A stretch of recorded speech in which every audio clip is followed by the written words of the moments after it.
Hola a todos, muy buenas noches, bienvenidos a nuestra sesión académica del día de hoy. Somos muy afortunados que estén todos ustedes aquí con nosotros en este miércoles y bueno, tocando temas que nos van encaminando a nuestro próximo curso, como ya vieron, es el de psiquiatría, donde vamos a tratar eh, los principales temas de que desde la consulta del primer contacto se pueden identificar y empezar a tratar, ¿no? Cuestiones de depresión, pero viéndolos desde un aspecto un poquito más avanzado, ¿no? ¿Qué pasa, ejemplo, en la depresión resistente al fármaco? Cuando no responde a dosis altas o a un intercambio de dos fármacos, ¿qué hacer? Entonces, también cómo se va a prevenir el suicidio desde un enfoque multidisciplinar. Entonces, nos llena de mucho orgullo decirles que la mitad de lugares ya se ocuparon y estamos básicamente a 8 o 10 días de empezar el curso. Y justo el día de hoy vamos a ver la parte de neurofarmacología enfocada a la recaptura de serotonina y tenemos el día de hoy un ponente muy especial, nuestro amigo, el doctor Eric Ayala Calvillo, quien tiene una maestría y doctorado en ciencias farmacéuticas con especialidad en diagnóstico clínico molecular eh, de la Facultad de Farmacia de la Universidad Autónoma del Estado de Morelos, de formación es químico farmacéutico biólogo, egresado de la Universidad Autónoma Metropolitana. Es catedrático de licenciatura y posgrado. Además, es integrante del Comité Científico del Colegio Mexicano de Obesidad y Nutrición y de la Asociación Mexicana de Nutriología. Bienvenido, amigo. Gracias por aceptar y pues bueno, a aprender farmacología con un farmacólogo. Hola, buenas noches a todos. Antes que nada, agradecerte, doctor Uriel, por la invitación. Es para mí realmente una oportunidad muy valiosa y quisiera en los siguientes minutos darles una visión farmacéutica, farmacológica y posteriormente terapéutica. Yo siempre digo que muchos de los expertos en ciencias de la salud debemos de saber farmacología, pero en el caso de los médicos incluso después viene esta parte de la terapéutica, ¿no? Una cosa es farmacología clásica y luego viene esta aplicación más clínica. Yo les mostraré esta parte inicial, pondré algunos énfasis en cuestiones clínicas que posteriormente son las de aplicación verdadera. Pero bueno, pues sin más, empiezo a compartir y agradezco la invitación, doctor Uriel. Adelante. Ok,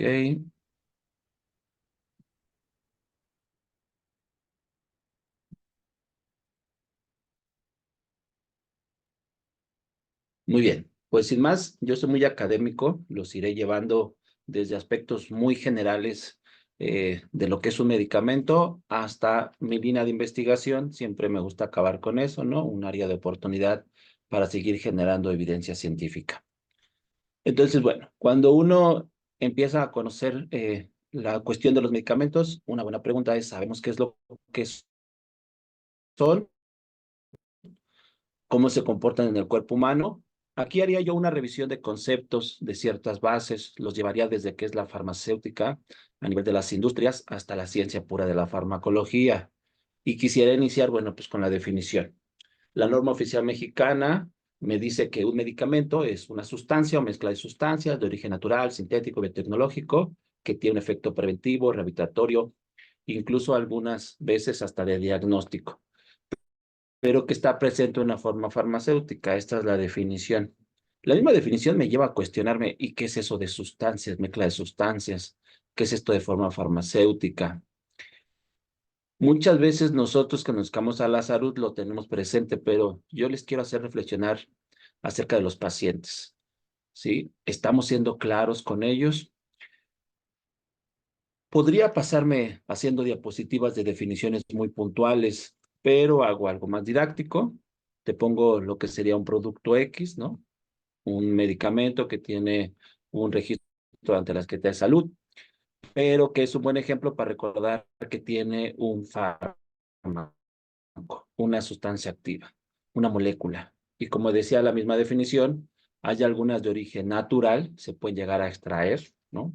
Tipo antibióticos como la penicilina, la misma morfina se puede purificar del opio. Hay fármacos semisintéticos que se hacen arreglos químicos, ¿no? Hay una área conocida como química farmacéutica y va agregando nuevas estructuras o componentes a la molécula. Y finalmente hay aquellos que son biotecnológicos, que entendemos hay ingeniería genética para fabricar una proteína recombinante que es la que requiere el cuerpo. Pero al fin y al cabo son moléculas. Ahora hay que formularlas. Es lo que se conoce como forma farmacéutica. Y no es lo mismo una tableta o una cápsula, pese a que se consume en vía oral, o un gel a un tipo, a lo mejor spray, pese a que se aplican de forma tópica, ¿no? Los componentes para lograr esta formulación son completamente diferentes y cada una de ellas tendrá sus ventajas o sus desventajas.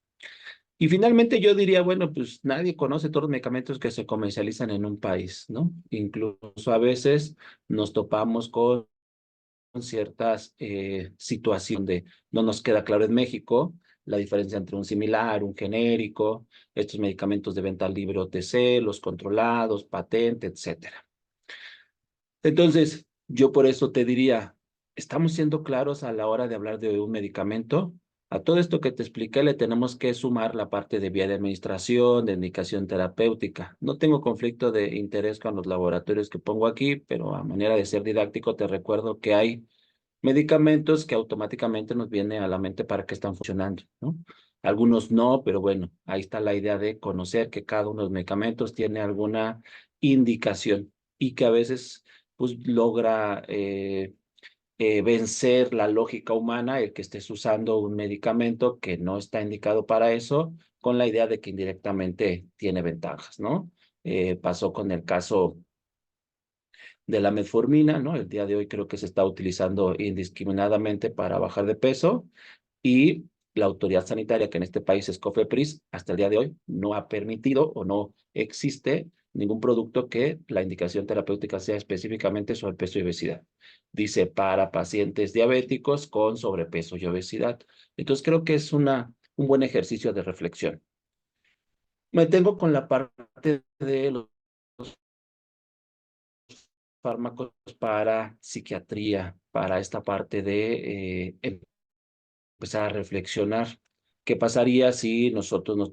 ¿Qué es lo que necesita saber un paciente, no? Y un paciente sabe que en su receta dice sertralina, pero hay un montón de productos con dosis completamente diferentes. No es lo mismo la dosis de 50 a la de 100, si es una tableta o es un comprimido con recubrimiento entérico, ¿no? Si a lo mejor es un genérico o es un similar. Entonces, creo que hay muchos retos que tenemos que tener presente.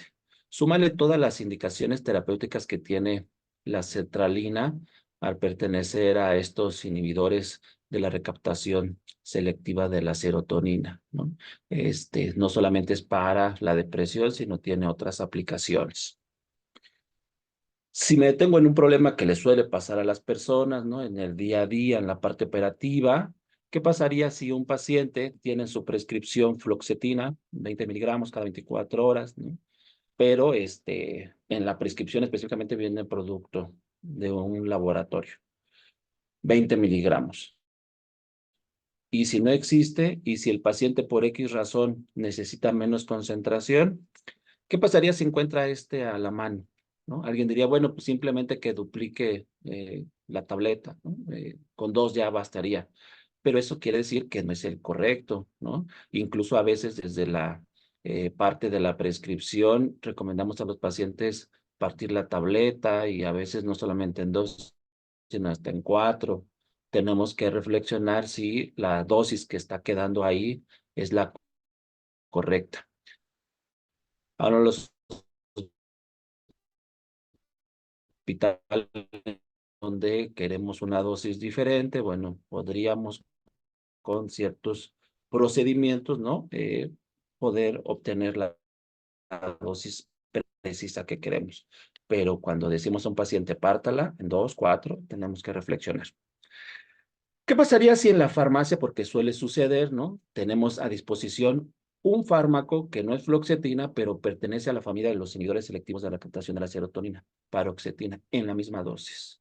¿Qué pasaría si tenemos otro medicamento que pertenece a la misma familia, pero que incluso tiene una dosis diferente, ¿no? Entonces, creo que este es el día a día de los pacientes, ¿no? El paciente se topa con que tiene una prescripción, claro, tú la hiciste, tú sabes que ese es el producto que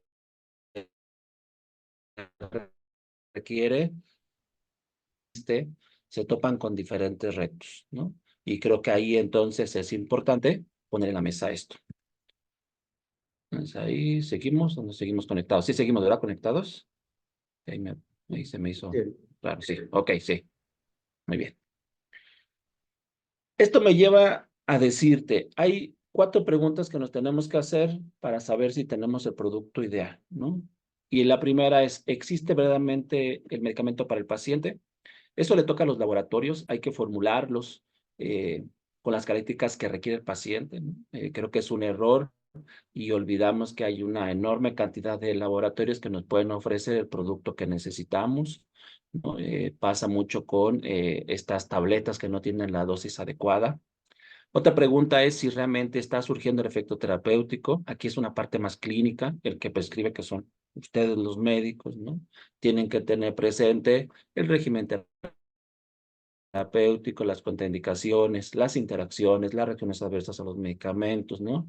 Hay una amplia gama de factores que tienen que integrar para lograr esta prescripción, pero muchos otros profesionales de la salud que no generan los medicamentos o los productos, ¿no? No pertenecen a esta industria o no prescriben, no es esta parte clínica, pero sí forman parte del equipo de salud, tendrían que saber cuestiones farmacológicas básicas, ¿no?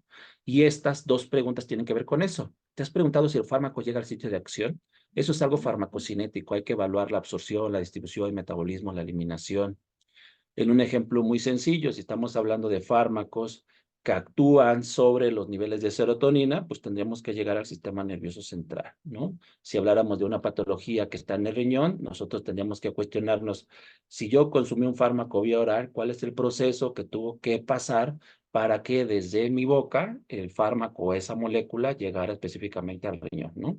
Eso es algo que estudia la farmacocinética. En la farmacodinamia hablamos más del mecanismo de acción, de cómo se logra este efecto terapéutico.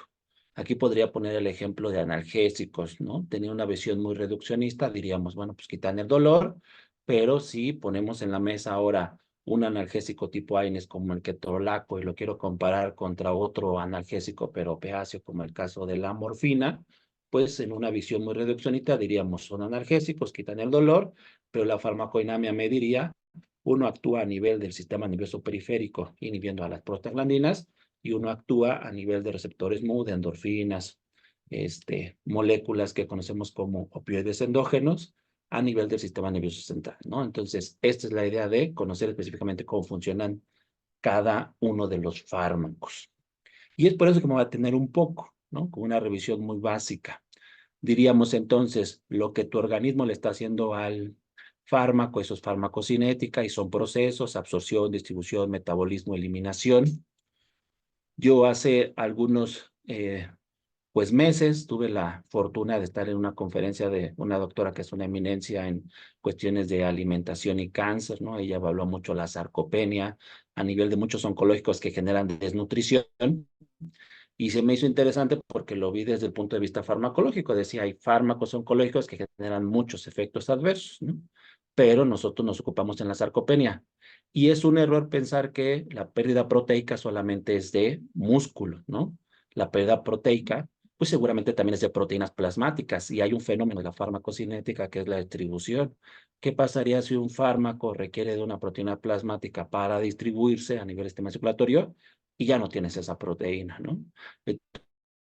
Entonces, creo que es muy importante hablar de cada uno de estos procesos farmacocinéticos. Me voy a tener en uno solo de ellos, es el caso del metabolismo, entendido como aquellas enzimas de fase 1, que lo hace generalmente lo que se conoce como las enzimas citocromo P450, generalmente hidrolizan, reducen a una molécula. Aquí tenemos el caso de la aspirina, vean cómo la hicieron más pequeña e hidrosolubles, desde un punto de vista físico-químico sencillo, ¿no? Generalmente los fármacos que se hacen pequeños hidrosolubles son más fáciles de eliminar vía renal, pero tenemos otra maquinaria enzimática conocida como metabolismo de fase 2, donde enzimas que glucosilan sí o incluso pegan el glutatión a las moléculas, pues las conjugan. Desde un punto de vista físico-químico lo hacen más anfipático, es decir, liposoluble e hidrosoluble, y casi siempre las moléculas metabolizadas por fase 2 logran eliminarse vía secreción hepatobiliar, ¿no? Entendida como no solamente el sudor o las heces fecales, sino también el semen, lactancia materna, entre otros. ¿Por qué es importante conocer el tipo de enzimas o de metabolismo que sufre un fármaco? Bueno, aquí te pongo el caso de la fluoxetina. Vemos a las enzimas C450, ¿no? Lo están haciendo al fármaco más hidrosoluble. Vean que aquí un carbono se le perdió, ¿no? Pero sin embargo hay otras enzimas que le van a estar pegando moléculas, ¿no? En este caso le pegan glucosa. Al final, cuando sabemos el tipo de metabolismo que tiene y la forma de eliminación, por ejemplo, esta, casi el 80% se elimina vía renal, es que entendemos que está contraindicado en pacientes con disfunción renal, ¿no? Habrá fármacos que nos digan casi no se elimina por vía renal porque su forma de metabolismo es XYZ y bueno, ahí tener cuidado porque tal vez si una mujer está en lactancia materna y consume este fármaco que no se elimina vía renal, sino más bien por excreción hepatobiliar, bueno, pues tenemos riesgo de que salga por la leche y ahí que estaría contraindicado para mujeres en lactancia materna. Ahora, otra área de la farmacología es la farmacodinamia, entendida como una área de la farmacología pura que estudia qué le hace ahora el fármaco al organismo. Y el fármaco al organismo le hace muchas cosas dependiendo de la molécula, ¿no? Si tuviéramos un hipoglucemiante, bueno, pues me baja la glucosa. Si tuviéramos un fármaco para VIH, pues mata al virus o contiene la infección del virus del VIH, ¿no? Pero también nos puede hablar con la famosa curva dosis-respuesta, si un fármaco es seguro, si es eficaz, si es potente, ¿no? Muchos parámetros interesantes. Pero de los puntos que más importan a nivel de farmacodinamia es conocer el sitio de acción donde están funcionando, el mecanismo de acción. En este modelo quise poner el caso de las funiureas, ¿no? Fármacos para diabetes mellitus. Sabemos que son secretagogos, entonces actúan a nivel de páncreas, específicamente sobre las betapancreáticas, específicamente cerrando canales de potasio para que se dé la introducción del calcio como segundo mensajero y por lo tanto la secreción de insulina, ¿no? Es decir, potencia la liberación de insulina para que regulen los niveles de glucosa en sangre. Pero es importante en este conocimiento del mecanismo de acción recordar que todo fármaco puede ser un agonista o un antagonista. ¿A qué me refiero con eso? Bueno, una patología casi siempre es el resultado de un proceso exacerbado o tal vez y solo tal vez de un proceso que se dejó de dar. Yo muchas veces pongo el ejemplo de la famosa unión neuromuscular, la conexión entre cerebro y músculo esquelético. Hay un neurotransmisor clave que es la acetilcolina, ¿no? Que llegaría a receptores específicos del músculo esquelético, daría una señal y de esa manera tú podrías llevar a cabo contracciones, ¿no? Movimientos muy controlados. Pero ¿qué pasa cuando tienes Parkinson? ¿O qué pasa cuando tienes parálisis? Es un buen ejemplo de que un fármaco que funcione como un agonista va a reactivar la unión neuromuscular, ¿no? Actuando sobre la acetilcolina o si tienes parálisis, pues un fármaco puede funcionar como ahora un agonista, reactivando este proceso, ¿no? O lo bloqueas si tienes Parkinson o lo reactivas si tienes parálisis. Entonces, es un buen modelo recordar, ¿no? Que toda enfermedad, bueno, surge por la alteración de fenómenos de comunicación, de estímulos y que los fármacos muchas veces cumplen estos procesos. De ahí entonces regreso un poco a la parte de psicofarmacología y pongo el ejemplo de, tenemos un paciente que está consumiendo fluoxetina, pero se hace una modificación a su terapia farmacológica, que incluso eso desde la terapéutica puede ser interesante, ¿no? Porque el cambio de una terapia farmacológica, de un grupo farmacológico a otro, ¿no? ¿Cuál es la forma en la que lo que tenemos que hacer? Pero aquí me quiero detener a lo más básico, ¿no?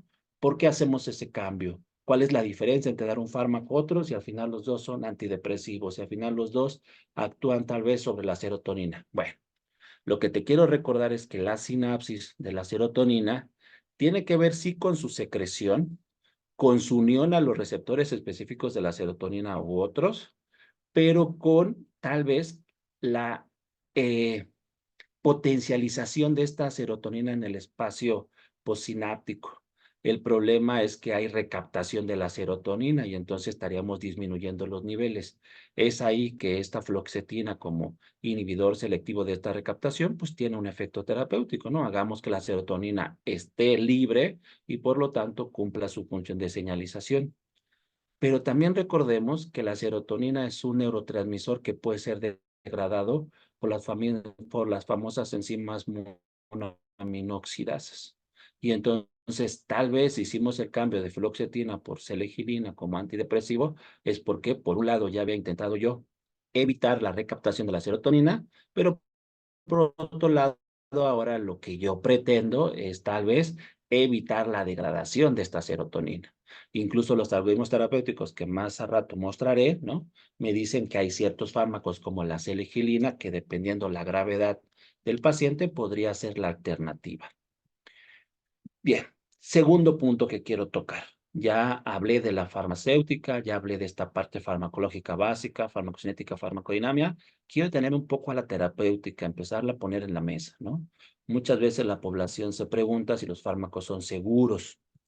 Yo lo que te diría es que tenemos ciertos principios éticos y de dilemas que nos enfrentamos en el día a día, pero pues es ante todo no dañar, saber que todo fármaco es un veneno y todo veneno es un fármaco y simplemente depende de la dosis, que hacemos estudios preclínicos en animales o en modelos experimentales.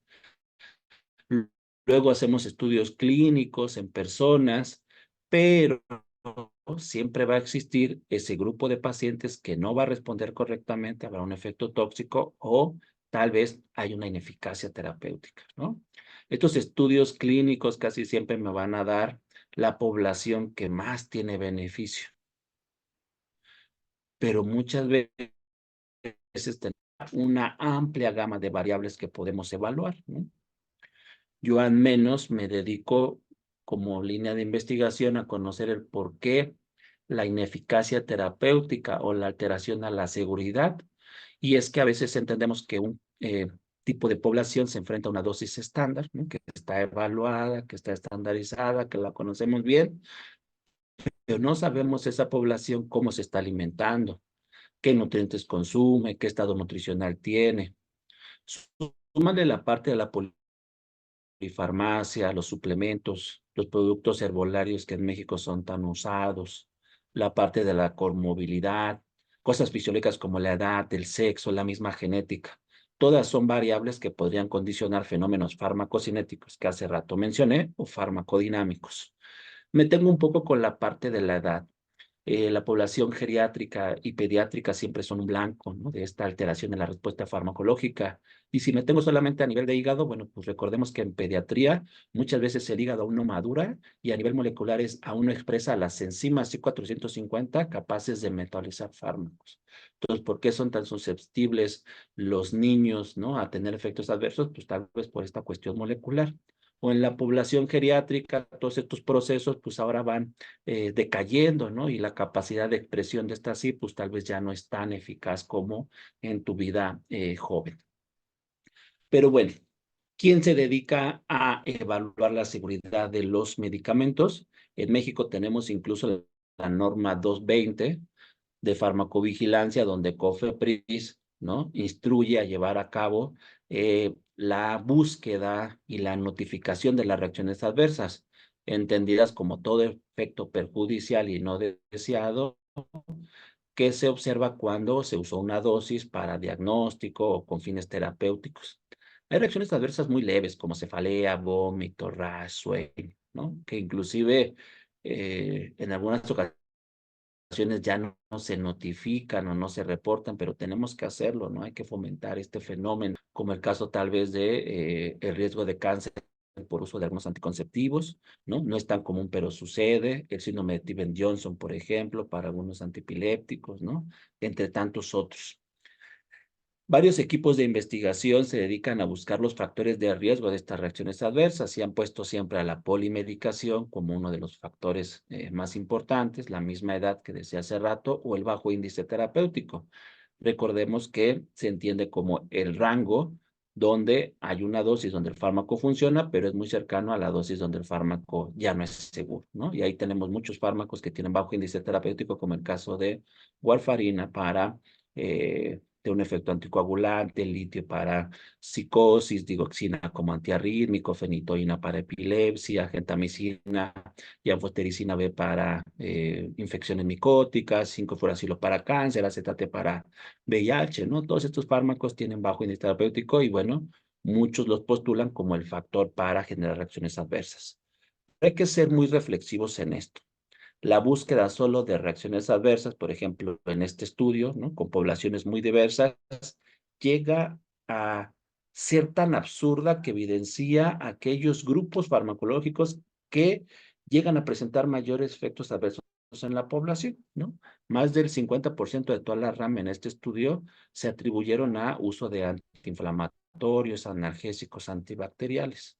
Y hay que ser muy reflexivos porque no es que sean los fármacos menos seguros, ¿no? Sino es los fármacos que más usa la población y entre más su consumo, pues seguramente más la manifestación de estas. Hay fármacos que casi no se consumen y no porque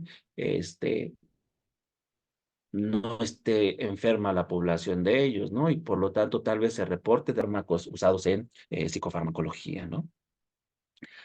A veces hay que indagar más y hay que buscar los factores verdaderos. Y entonces en este otro estudio ponen en la mesa, sí, el que un fármaco genere reacciones adversas no tendrá que ver con el sexo, ¿no? Entonces evalúan diferentes grupos farmacológicos, ¿sí? Las barras oscuras son las mujeres, las barras claras son los hombres, y se dan cuenta que hay mayor número de reacciones adversas en mujeres que en hombres. Hay varios factores que podemos poner en la mesa, ¿no? La misma cuestión farmacocinética en las cuestiones de distribución por el tejido adiposo, las etapas de la vida en una mujer que son muy diversas desde el ciclo menstrual hasta la menopausia, ¿no? Tienen una mejor adherencia terapéutica, hay más esta personalidad femenina de notificar los efectos adversos, pero me detengo en uno solo, fenómenos endocrinos, los hormonales. En el caso de los antiepilépticos, por ejemplo, se sabe que bloquean ciertos canales de sodio que en algunos casos, como el ácido valproico, ¿no? Tiene que ver con la secreción de glutamato y bueno, cerrarlos de esta manera inhibe, ¿no? Esta propagación de los impulsos eléctricos. El único problema es que los esteroides femeninos también cierran esos canales de sodio, ¿no? Y entonces de ahí el posible riesgo de arritmias, por ejemplo, y taquicardia.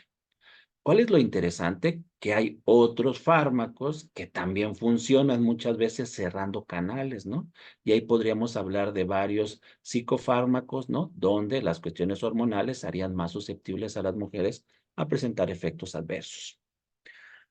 Ahora, hay que diferenciar muy bien que cada paciente consume diferentes tipos de fármacos y tiene diferentes tipos de patologías e identifiquemos sus contraindicaciones, sus efectos adversos. Por ejemplo, un paciente X que tiene esquizofrenia y que consume risperidona, ¿no? ¿Qué pasaría si se hace la pregunta de, ¿es común subir de peso o tener dolor de cabeza? En este caso sería subir de peso y se atribuiría más a un efecto secundario. Un paciente 2 con depresión que consume fluoxetina, si la pregunta fuera, ¿es común subir de peso o es común tener hipertensión o alteración de la frecuencia cardíaca? Ah, pues es más común algo que tiene que ver con la frecuencia cardíaca. O el caso de ansiedad, una persona que consuma una benzodiazepina como clonazepam, ¿no? Ah, ¿lo puede usar o no con antibióticos o con paracetamol? Ah, no usarlo con antibióticos. Y es más, este es un ejemplo de contraindicación.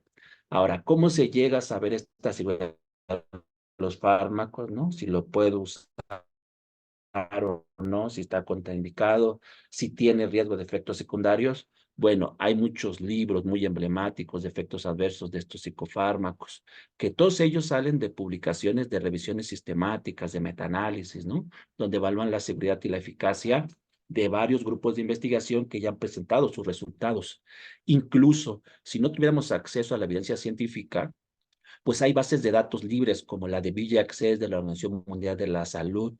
Si uno pone el ejemplo de este inhibidor selectivo de la captación de la serotonina, ¿no? Y tiene presente por la información del laboratorio que se asocia a generar fatiga, hipertensión, náuseas, vómito, pero lo quiere validar con lo que está reportado día a día, ¿no? Y de forma actualizada en VIA Access, ¿no? Nos damos cuenta que de los mayores efectos adversos, bueno, pues son estos gastrointestinales, ¿no? Que sí hay algunos atribuidos a cuestiones metabólicas, a cuestiones del sistema nervioso, y cada uno con sus diferentes porcentajes. Incluso la base es una maravilla porque clasifica las reacciones adversas por sexo, por raza, incluso por edad de los pacientes que están manifestando estas mismas. Ahora, yo soy un profesional de la salud. ¿Qué es lo que necesito saber de este tipo de fármacos? Bueno, número uno, comprender que la fisiopatología ayuda a diagnosticar una enfermedad y por lo tanto hacer la prescripción. No olvidemos que la ansiedad, la fisiopatología me puede llevar, así es que la sintomatología que está presentando un paciente, ¿no? Tiene que ver más con los niveles de la serotonina o de la dopamina o de la noradrenalina, ¿no? ¿Qué pasaría si lo que vemos afectado es esta alerta del paciente o vemos alterado este placer o euforia o a lo mejor la ansiedad o la irritabilidad, ¿no? Algunos van a converger con los diferentes neurotransmisores, pero bueno, entender cuál de ellos está mal me lleva entonces a proponer algún tipo de método de diagnóstico por sus signos o síntomas y por lo tanto proponer una prescripción que según muchos algoritmos, ¿no? Puestos en la mesa, la primera nunca va a ser la terapia farmacológica, ¿no? Podríamos evaluar el tipo de depresión que tiene mi paciente y bueno, pues dictaminar pautas generales, ¿no? Incluso apoyo de psicoterapia. Y luego, bueno, pues empezar a combinar, dependiendo la severidad de la enfermedad, pues diferentes tipos de antidepresivos. Lo segundo que tiene que saber un profesional de la salud es que cada medicamento tiene un fármaco particular y pertenece a una familia farmacológica, ¿no? El caso de estos inhibidores selectivos de la recaptación de la serotonina, ¿sí? Como la famosa sertralina, bueno, pues unos medicamentos más emblemáticos fue ese famoso Zoloft, ¿no?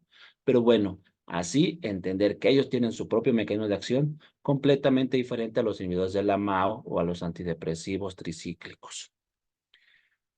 Evidencia actual, ¿no? Hubo entre la década de los 90 y el 2020 un enorme auge por el uso de los inhibidores selectivos de la recaptación de la serotonina.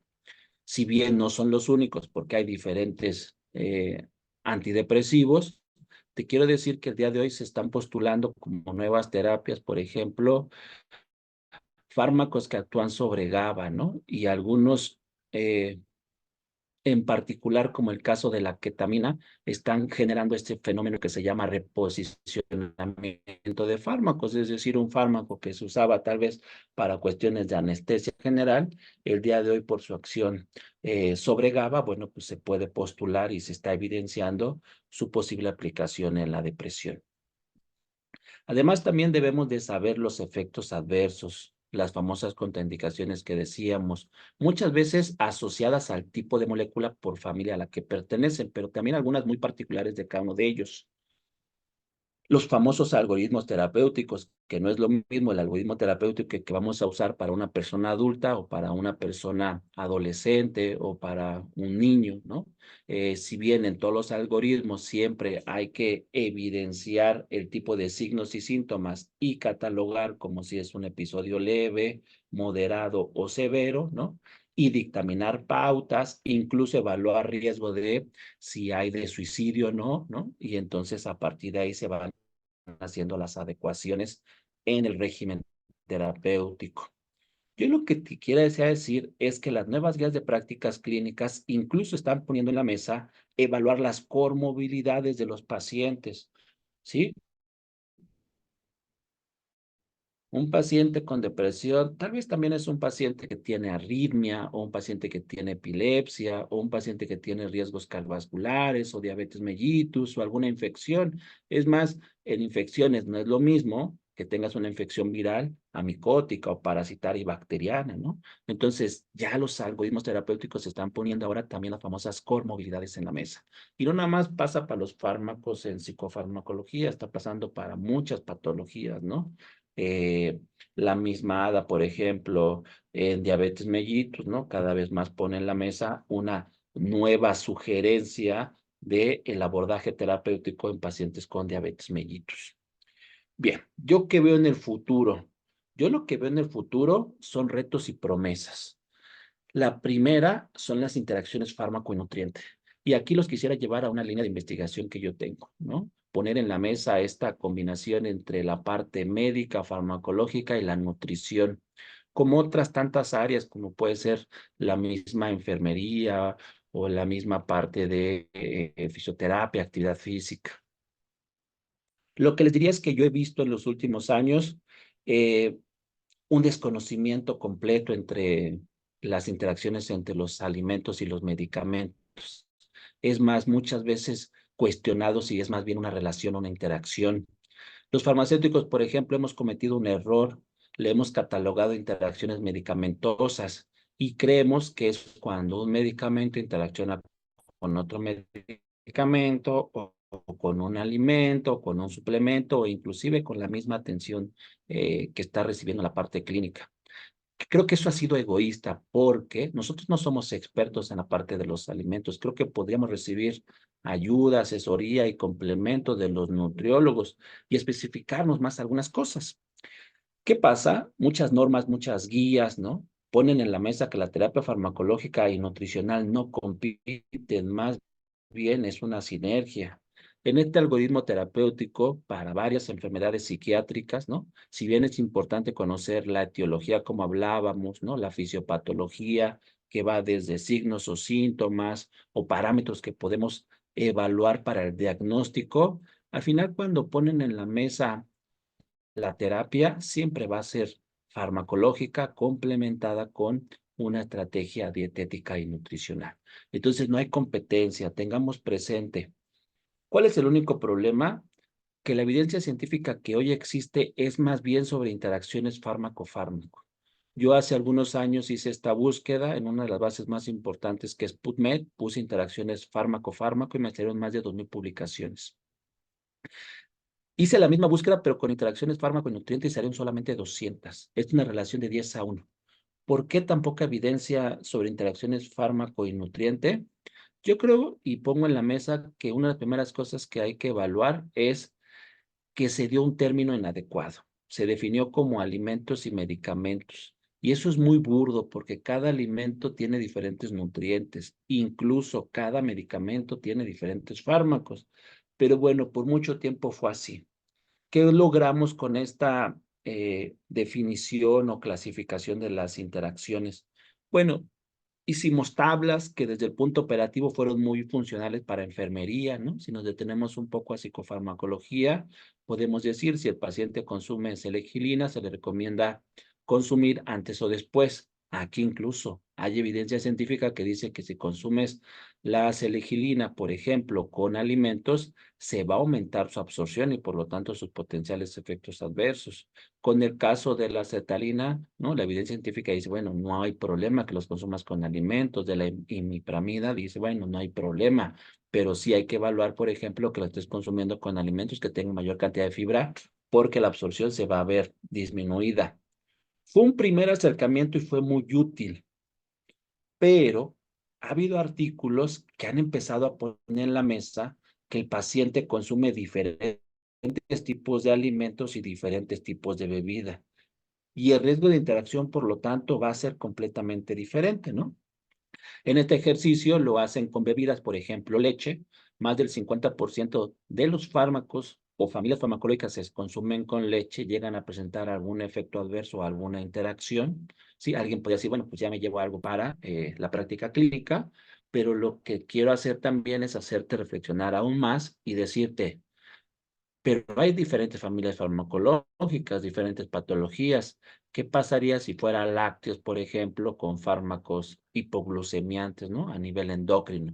Bueno, el riesgo de interacción es solamente de 2, pero casi se duplica si es lácteos con antimicrobianos, específicamente antibacterianos.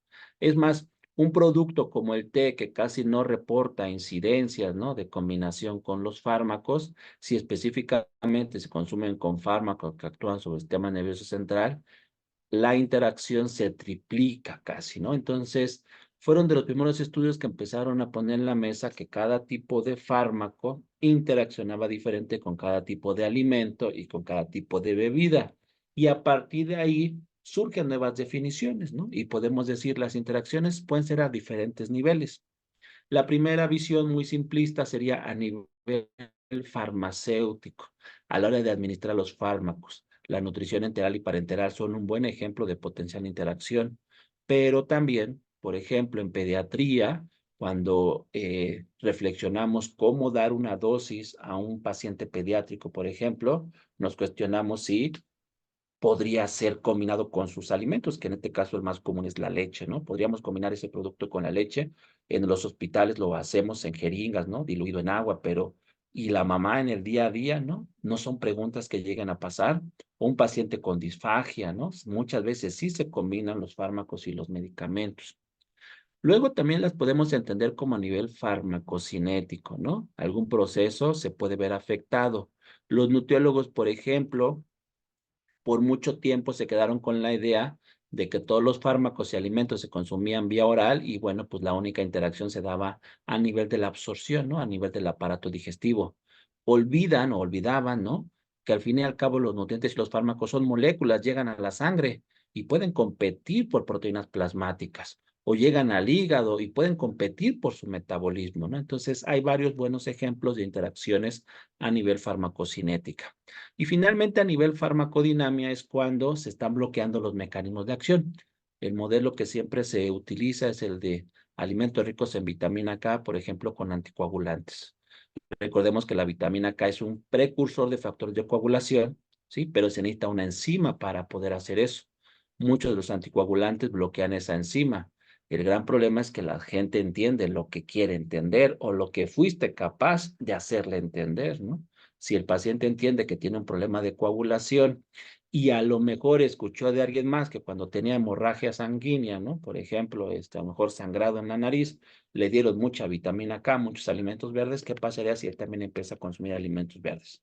Ahora sí que en el arca del Señor todos cabemos. Una nueva clasificación a esta área es más bien para los nutriólogos y ellos ponen en la mesa que a veces el estado nutricional afecta al fármaco, los alimentos afectan el fármaco, un nutriente afecta al fármaco y viceversa. El fármaco también puede afectar al estado nutricional o el fármaco puede afectar un nutriente en particular. Aquí les pongo la interacción que se están poniendo cada vez más a investigar el día de hoy, que es fármaco sobre estado nutricional. Me tengo con el caso de capacitabine, un antipsicótico. Se ha asociado con la ganancia de peso. El área clínica médica lo ve como un efecto secundario, pero cada vez más se pone en la mesa que si hubiera existido una intervención nutricional, tal vez se pudo minimizar este efecto secundario. Entonces empecémoslas a catalogar diferente, ¿no? Y empecemos a pensar que sí los fármacos alteran el estado nutricional y es la nutrición clave en un acompañamiento para poder evitarla o minimizar el riesgo. ¿Qué podemos hacer en la parte final de esta plática? Bueno, pues pensar un poco más en la aplicación clínica, en tu día a día, ¿no? Si me dijeran, oye, y esta área que tú investigas, ¿cómo la puedo conocer más? ¿Dónde consulto? Como académico te diría, pues en la literatura, pero realmente el actualizarnos el día de hoy, pues nos cuesta tiempo, ¿no? Y nos cuesta a lo mejor hacer una búsqueda de la cual posteriormente me tengo que poner a leer. Yo lo que te diría es que cada vez más se ponen en la mesa los famosos bases de datos. Algunas sin costo, como una que veremos a continuación, esta. Algunas que tienen costo como Lexicon, como Micromedics, algunos hospitales, algunas universidades compran las claves y los permisos, ¿no? Son anuales y bueno, pues uno podría tener acceso a simplemente teclear el nombre del fármaco y obtener muchísima información, entre ellas las potenciales interacciones. Hay estudios que están poniendo cada vez más en la mesa este término de farmainformática, ¿no? Usemos las plataformas para, de forma preliminar, hacer un screening y una evaluación de riesgo, ¿no? Yo lo que te diría es que una base de datos con costo como Medical Campaign, cuando uno pone el ejemplo del paracetamol, sí te da un panorama más amplio. Por ejemplo, te dice, oye, no consumas paracetamol con alcohol, pero te cuenta una historia. Te dice que la interacción es más bien a nivel farmacocinético, donde se inhibe el metabolismo. Y recordemos que cuando el paracetamol se metaboliza más, puede generar moléculas hepatotóxicas. Entonces ya no solamente es no consumas etanol, ¿no? Sino el riesgo de consumir paracetamol con etanol, pues es el de mayor toxicidad a nivel hepático. O alimentos, ¿no? Oye, fíjate que cuestiono si puedo consumir el paracetamol o no con mis alimentos. También es una interacción a nivel farmacocinético, pero más bien en la absorción. A nivel intestinal, el fármaco llega o no llega a la sangre, y si ya no llega, ahora estaremos hablando más de una ineficacia terapéutica. Si me detengo en el caso de un antipsicótico usando una base de datos diferente, pero sin costo, por ejemplo, fluoxetina, ¿no? Le pongo aquí en interacciones, me voy a la parte de interacciones con enfermedades. Como decíamos, el fármaco puede estar alterando el estado nutricional del paciente y se asocia con diabetes mellitus. Hay riesgo de hipoglucemia. Mi pregunta es, ¿un paciente con fluoxetina, sin asesoramiento nutricional, no tendría mucho más riesgo de realmente generar hiperglucemias por una mala alimentación? A un paciente que se va con la prescripción de fluoxetina, pero canalizado al departamento de nutrición, donde se le va a hacer un acompañamiento, bueno, creo que más que un efecto secundario, como bien dice la literatura, tendremos que recategorizarlo como una interacción fármaco sobre estado nutricional. Ahora, ¿qué podríamos hacer ya en la parte final? Bueno, pues unos ejemplos muy básicos, ¿no? Tengo fluoxetina, Eric, y mi pregunta es, ¿qué pasa con el etanol? ¿Qué pasa con los medicamentos? Esta es la base de datos, ¿no? Si yo la hago captura de pantalla en mi celular, aquí googleo fluoxetina, me voy a la parte de interacciones, me voy a la parte de interacción con alimentos y alcohol, y me recuerda esto, ¿no? El riesgo de consumir fluoxetina con etanol. Y es porque a nivel farmacodinámico, recordemos que también el etanol actúa sobre el sistema nervioso central.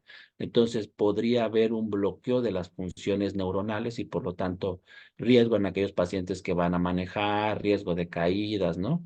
Una distorsión a nivel psicomotor. La otra búsqueda ya no tiene que ver más con los alimentos, sino más bien lo que decíamos, ¿no? Potenciales interacciones con enfermedades. Habíamos tocado el caso de la diabetes mellitus, ¿no? Pero ¿qué pasa con el caso, por ejemplo, de la hiponatremia? ¿Sí? ¿Qué pasaría si nos cuestionamos desde un abordaje nutricional o un acompañamiento multidisciplinario? ¿No podríamos llegar a prevenir esta alteración de los niveles de sodio? ¿Qué pasa con el caso a lo mejor de enfermedades hepáticas, ¿no? ¿Qué pasa con el caso de aumento o pérdida de peso, ¿no? Entonces creo que son una nueva forma de recategorizar este tipo de interacciones, y lo que necesitamos pues es ir generando la evidencia científica.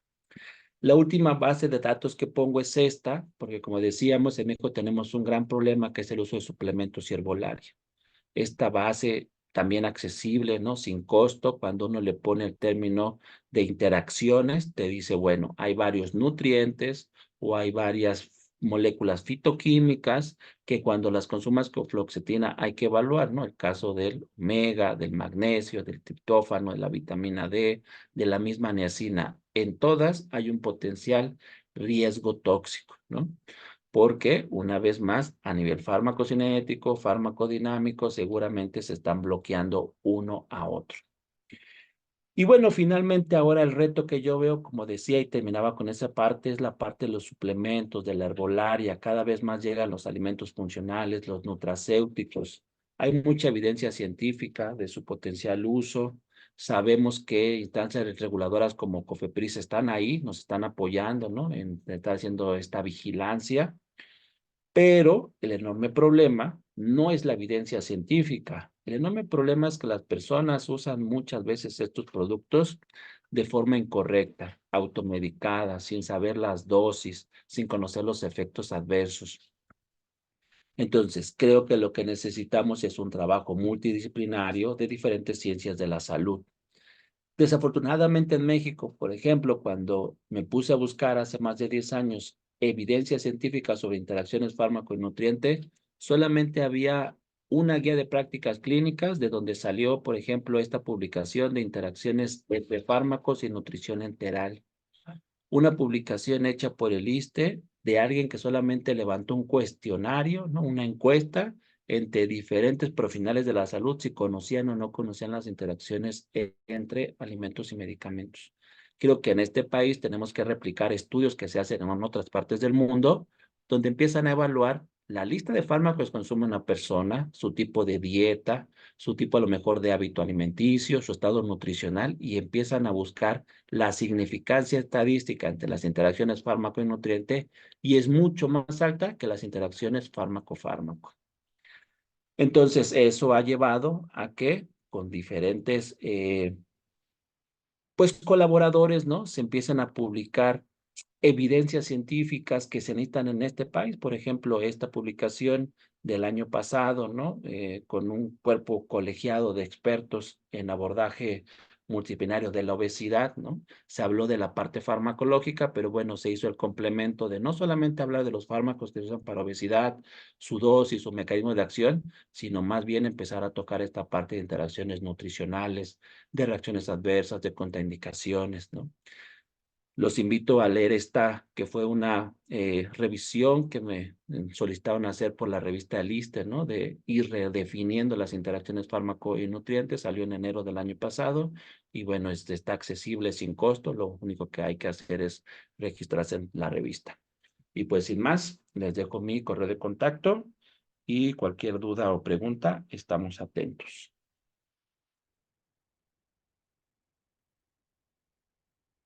Perfecto, muchas gracias, Eric, y felicidades por esta gran maestría en la cual nos explicas la farmacología, ¿no? Y yo creo que replico el comentario de muchos de que somos de formación médica es, ojalá si me hubieran enseñado farmacología, ¿no? Regularmente solo nos enfocamos en aprender dosis y con eso ya es más que suficiente porque nombres comerciales y genéricos luego se nos olvida, pero tienes razón. La parte de las interacciones no solo es farmacológica, sino con los alimentos y ahora, ¿no? Con los suplementos que justamente estamos viendo, ¿no? Importante, la mayoría de pacientes no ven el suplemento como un fármaco, no te dicen que lo están tomando porque dicen es que es natural.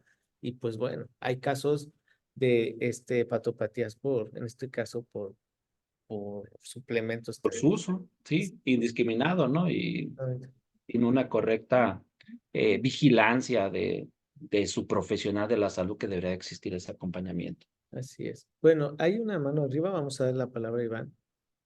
Adelante.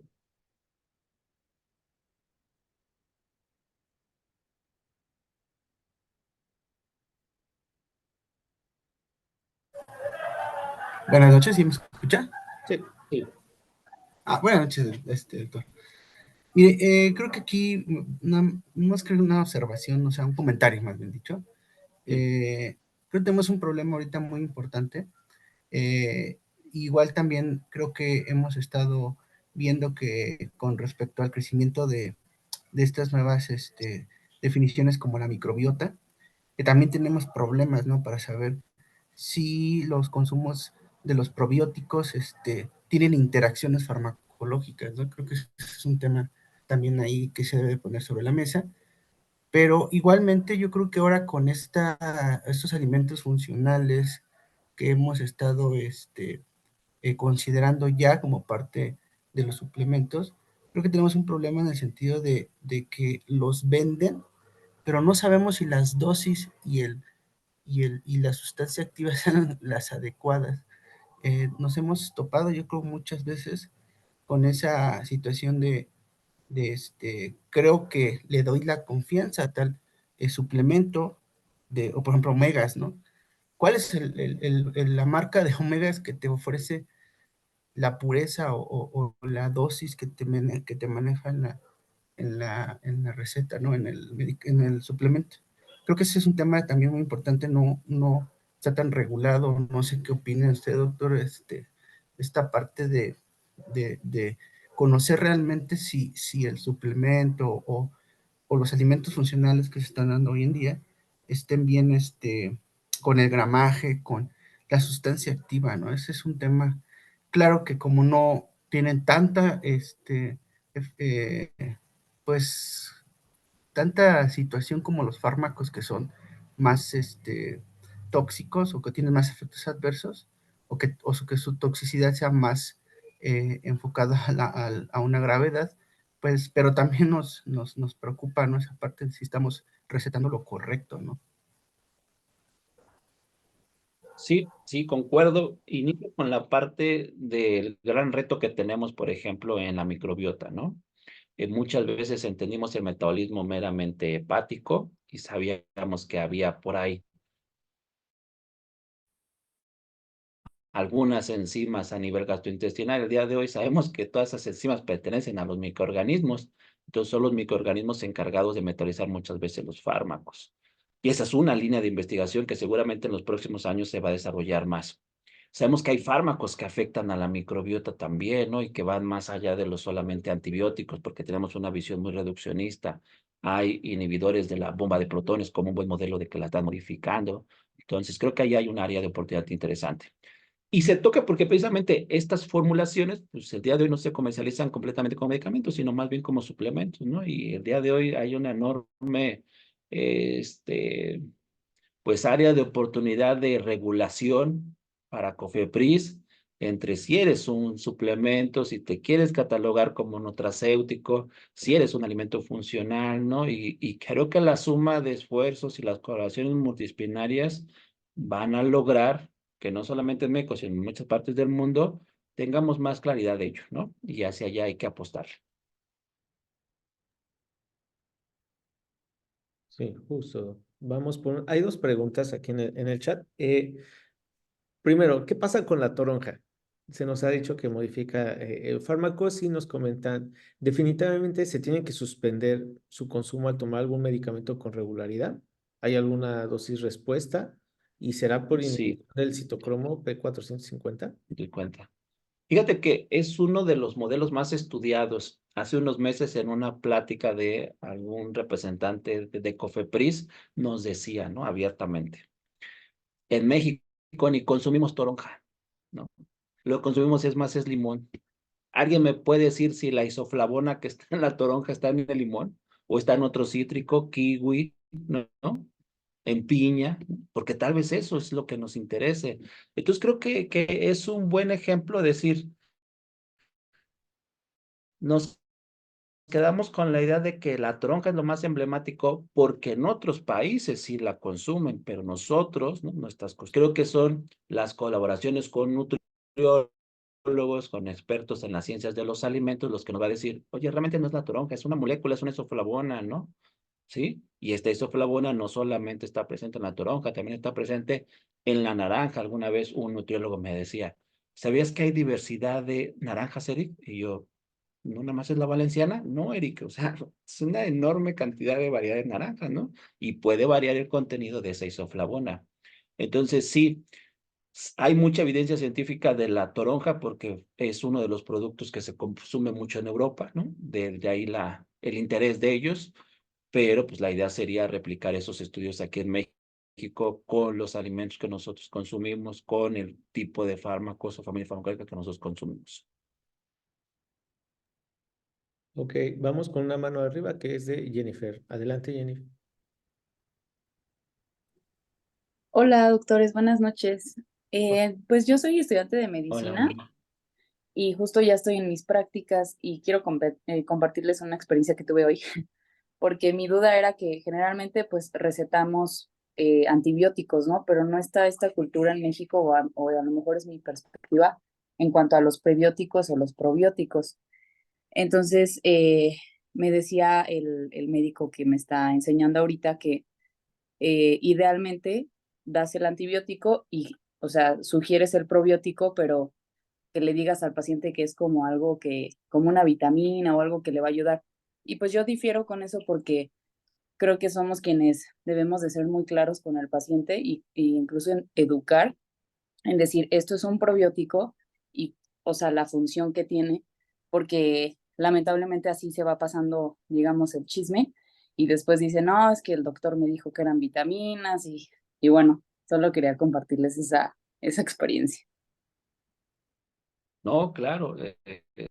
Yo creo que somos nosotros los profesionales de la salud quien tenemos que lograr el transmitir de forma clara a los pacientes muchas cosas, ¿no? Porque como decía yo, ellos se topan con dilemas que a veces ni imaginamos, ¿no? Terminamos nuestra actividad con la prescripción, pero ellos en el día a día van a la farmacia ¿no? Si es un hospital, se topan con la escasez de los medicamentos, se topan con el reto del costo que tienen que asumir, súmale que no saben por qué tienen que comprar una enorme lista de fármacos y tal vez optan por decir, pues compro los que me alcanzan y no saben que si se prescribieron tal cantidad de fármacos es porque seguramente se quería lograr algo, ¿no? Entonces, sí, difiero en que no demos el nombre correcto, la explicación correcta, ¿no? De los productos que están usando, porque al final son moléculas. En Estados Unidos, toda molécula se clasifica como droga, ¿no? Hace unos días también alguien me decía, Eric, pero es que es una cepa de un probiótico. Le digo,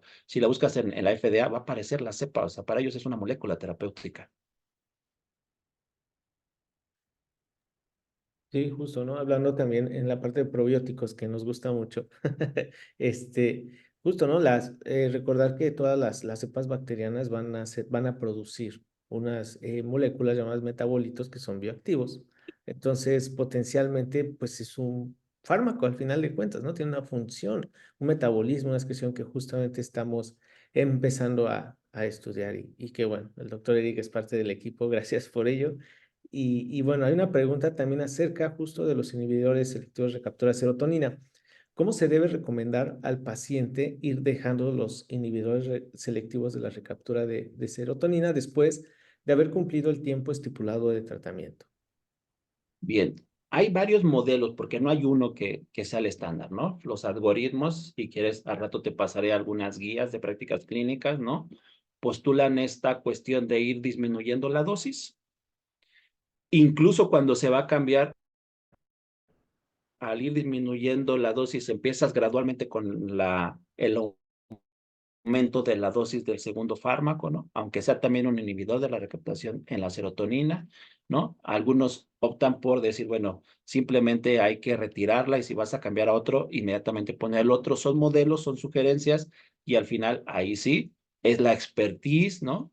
Y esta cuestión de decisión que ustedes tienen como médicos de tomarla, ¿no? Pero son sugerencias que se dan, ¿no? Lo más común es ir disminuyendo gradualmente la dosis, pero el reto a veces es que vamos a incorporar uno segundo, ¿no? Y entonces ese segundo también lo damos inmediatamente o vamos gradualmente incorporándolo. Entonces son modelos, hay como 4 modelos diferentes de cómo tendríamos que generar esta modificación en la terapia, ¿no? O suspensión.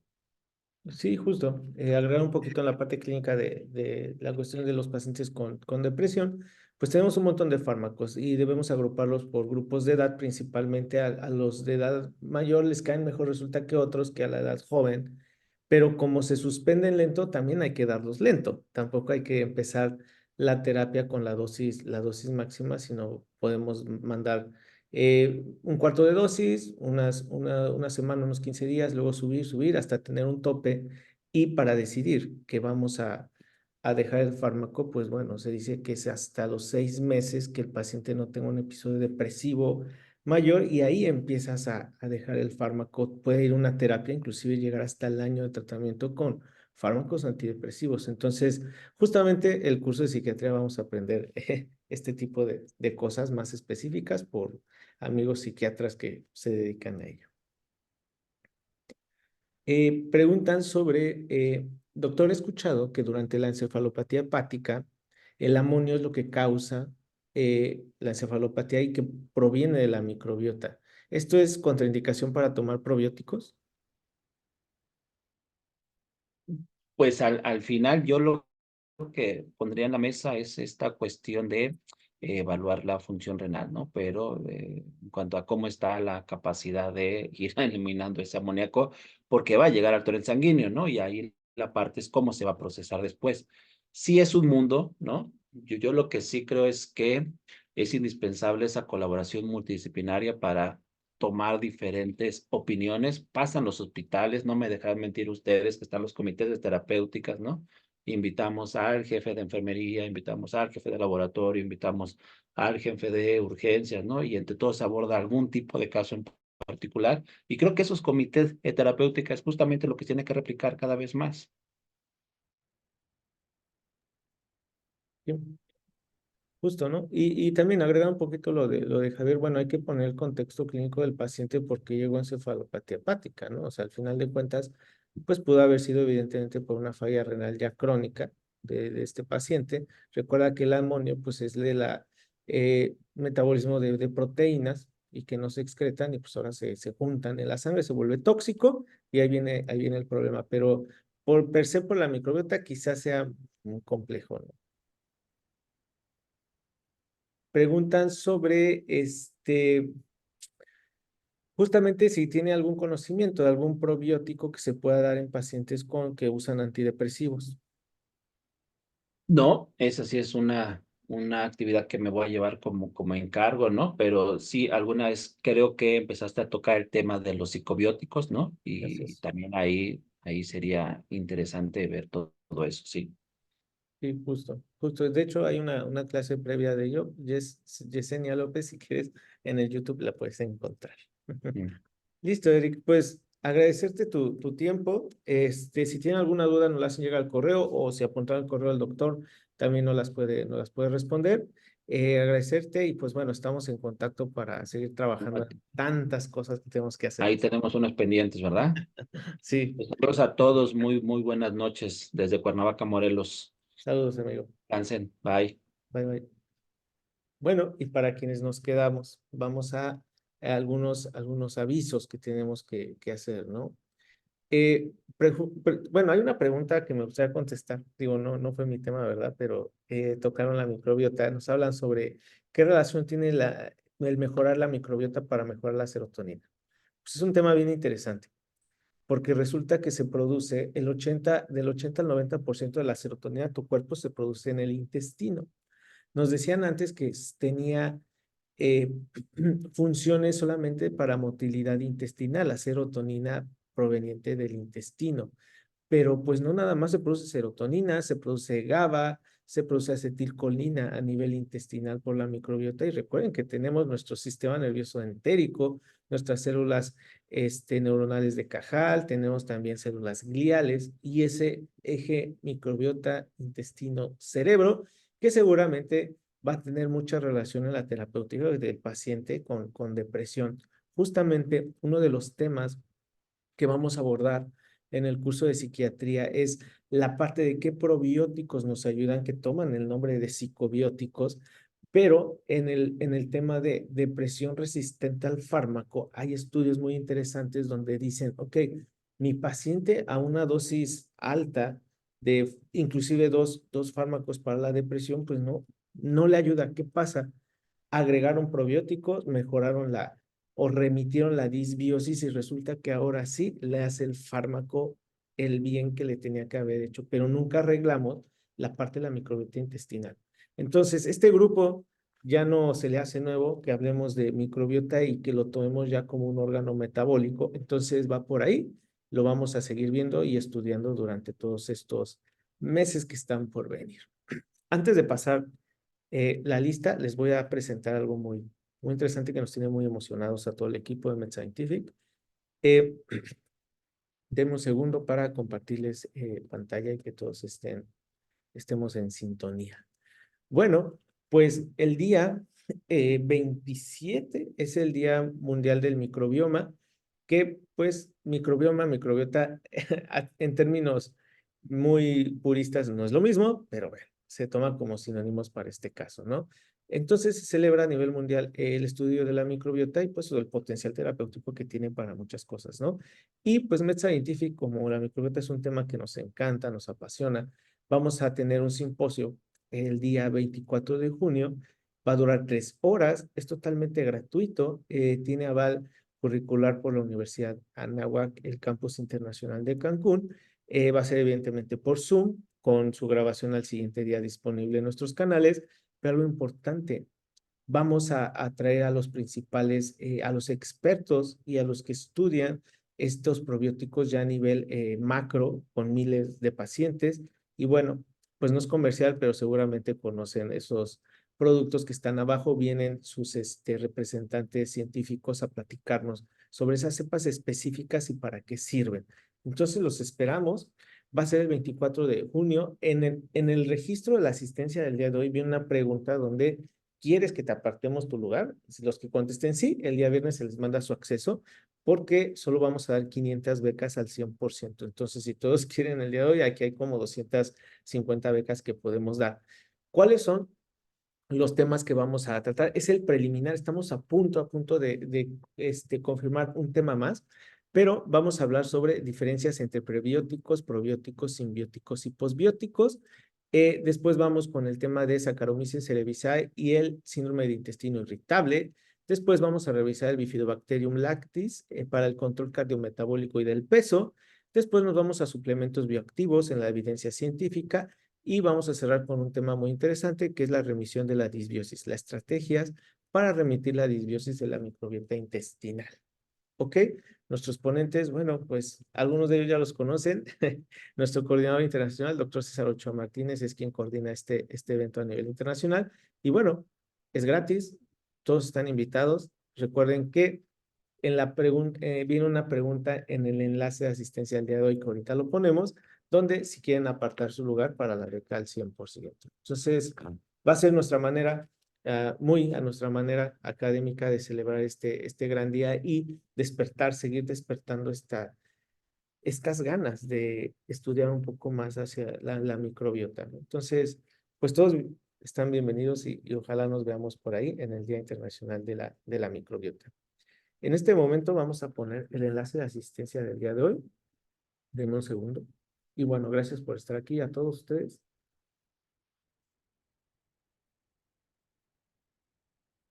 Denme un segundo.